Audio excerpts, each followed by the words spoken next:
बिस्मिल्लाहिर्रहमानिर्रहीम। अस्सलाम वालेकुम।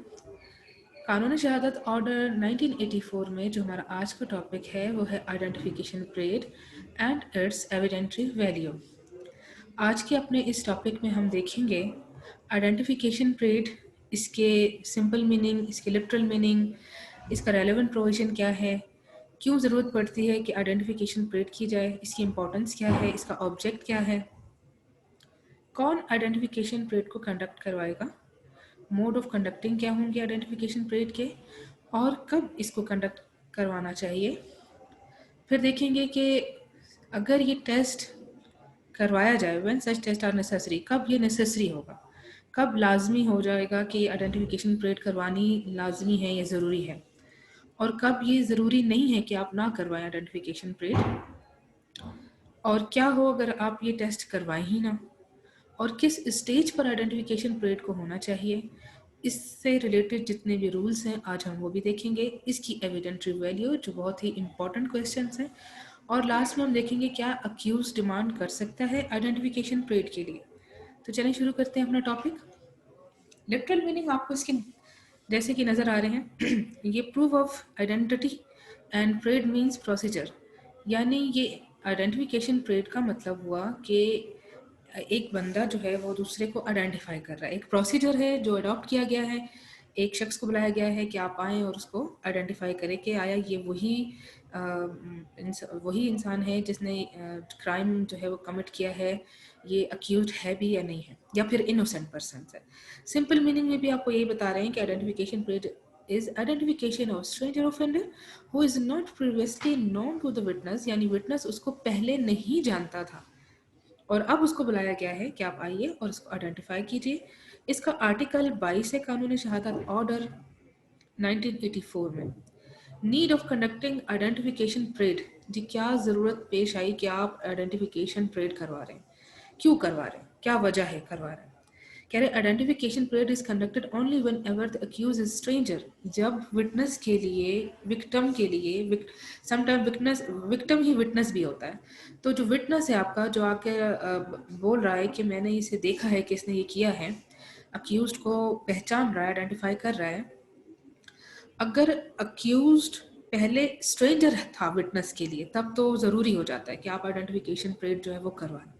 ठीक है, इसकी इंपॉर्टेंस क्या है आइडेंटिफिकेशन परेड की, कि ये अक्यूज जो identification parade is a procedure to identify the accused by the witness. ये एक ऐसा प्रोसीजर है जिसमें अक्यूज्ड को आइडेंटिफाई किया जाता है विटनेस के ज़रिए और मजिस्ट्रेट की कस्टडी में होता है। जो चीज़ मजिस्ट्रेट की कस्टडी में हो ज़ाहिर उसकी इंपॉर्टेंस होती है, फिर वो एडमिसिबल एविडेंस बन जाता है लॉ के अंदर।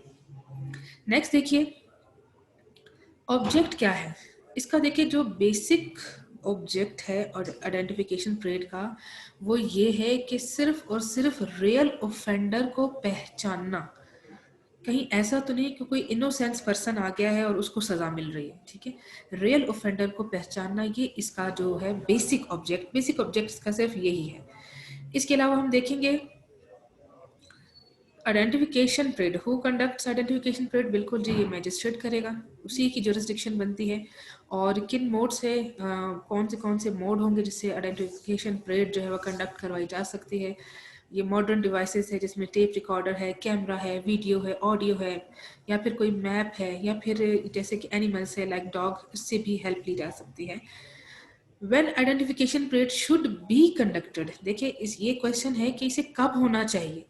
तो इसे बहुत अर्लीस्ट पॉसिबल स्टेज के ऊपर होना चाहिए, क्योंकि जितना डिले हो जाएगा जो विटनेस है उसकी मेमोरी जो है वो अपनी मेमोरी को लॉस्ट कर देगा।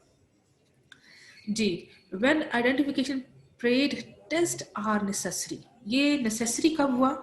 ये नेसेसरी हुआ जब अक्यूज जो है वो जाना पहचाना नहीं है विक्टिम के लिए, और वो विक्टिम कह रहा है जी मैं पहचान सकता हूँ अगर आइडेंटिफिकेशन परेड करवा दी जाए, या फिर विटनेस जो है वो विविड डिस्क्रिप्शन दे रहा है, मुख्तलिफ डिस्क्रिप्शन दे रहा है अपनी एफआईआर जो स्टेटमेंट है उसके अंदर, तो तब लाजमी हो जाता है जी आप आइडेंटिफिकेशन परेड करा लें और चेक कर लें कि आया यही अक्यूज्ड है या नहीं। या जब विटनेस खुद एग्जामिनेशन के दौरान इन्वेस्टिगेशन ऑफिसर से कह रहा है कि आप आइडेंटिफिकेशन परेड करवा लें, मैं उसमें रिकग्नाइज कर लूँगा कि कौन जो है वो अक्यूज्ड है। ठीक है, या फिर सफिशिएंट टाइम मिला विटनेस को जिसमें उसने देख लिया, जैसे रोशनी जो थी वो बिल्कुल ठीक थी और सर्कमस्टांसेस ऐसे थे कि वो पहचान सकता है और वो कह रहा है जी मैं पहचान सकता हूँ,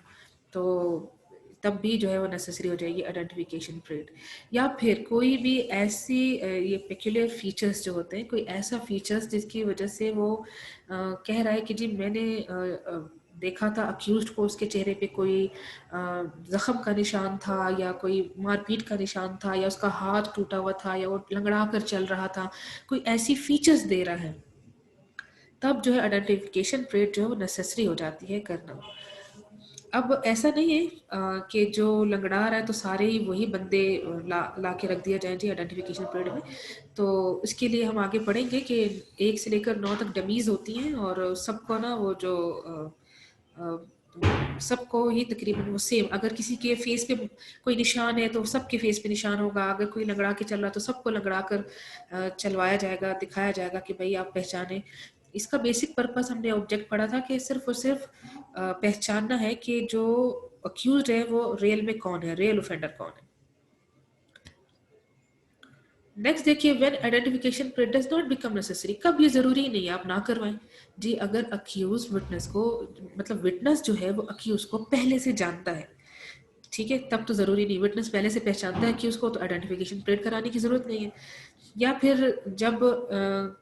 अक्यूज जो है वो किसी को एबडक्ट कर रहा है, ठीक है, और एबडक्शन के दौरान इतना टाइम मिल गया है कि वो उसका फेस जो है विटनेस रिकॉग्नाइज कर सकता है कि जी इसने मैंने देखा है कि इसने, इसी बंदे ने इसको जो है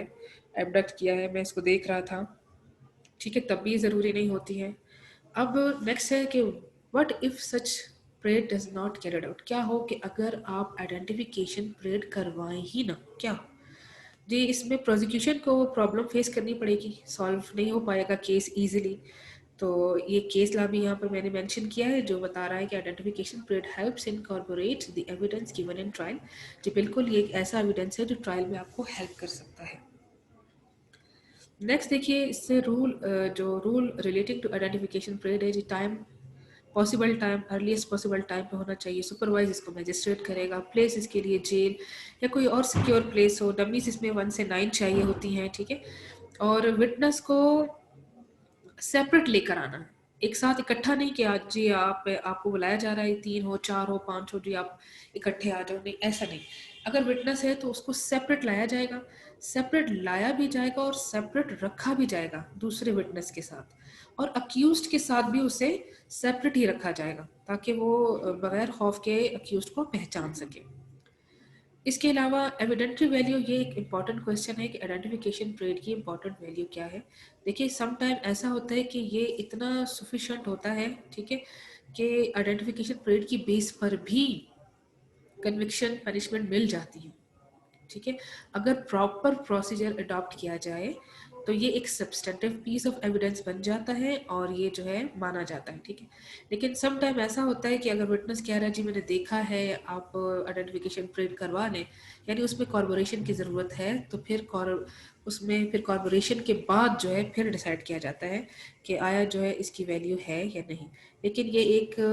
इसकी जो है ये एक सब्सटेंटिव पीस ऑफ एविडेंस है, ये माना जाता है, ठीक है। अगर प्रॉपर प्रोसीजर अडॉप्ट किया गया है तो बिल्कुल पनिशमेंट कन्विक्शन मिलेगी। नेक्स्ट देखिए, can accused demand identification parade, क्या अक्यूज डिमांड कर सकता है कि वो कहे कि जी आप आइडेंटिफिकेशन परेड करवाएं? नॉट अ राइट, ये एज अ राइट तो वो डिमांड नहीं कर सकता, लेकिन अगर वो कह रहा है कि आप करवाएं तो तब जो है ये ज़रूरी हो जाता है कि आइडेंटिफिकेशन परेड करवानी चाहिए। क्यों करवानी चाहिए? क्योंकि ये हेल्प करता है कॉर्पोरेट, ये एक कॉर्पोरेटिव एविडेंस है जो ट्रायल के अंदर मदद करता है कि जी आया जो अक्यूज है वो रियल कल्प्रिट है भी या नहीं। आज के लिए इतना ही, उम्मीद है कि आपको टॉपिक समझ आ गया होगा।